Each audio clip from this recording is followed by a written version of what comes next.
Les gens me faisaient part de leur sentiment de solitude au travail, alors qu'ils étaient super entourés dans les open space, et cetera.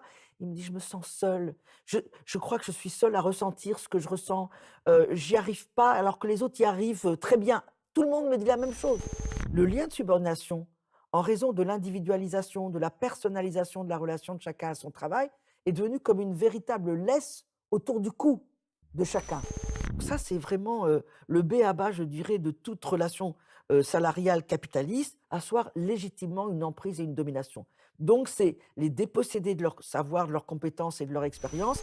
Le CNPF, qui était le Conseil national du patronat français, s'est rebaptisé le MEDEF, le Mouvement des entreprises de France. Alors ça veut dire que symboliquement, le patronat est devenu les entreprises. Il y a eu une révolution langagière, hein. La classe ouvrière a disparu.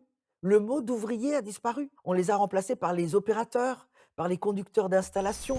Lorsque les directions, emploient des recruteurs, ils donnent des instructions. Nous voulons, et ça résume tout, la bonne personne. C'est extraordinaire. C'est pas le bon professionnel, c'est pas la personne bien formée. Lorsque quelqu'un allait mal, lorsque quelqu'un avait des problèmes de travail, lorsque quelqu'un était un peu persécuté par la hiérarchie, ben, le collectif était là pour lui remonter, par exemple, le moral et l'aider dans son travail, concrètement, l'aider. Si il n'y a pas de réflexion et d'invention collective, pour imaginer d'autres manières de produire et de consommer, il y a de véritables risques pour la survie de l'humanité sur notre planète.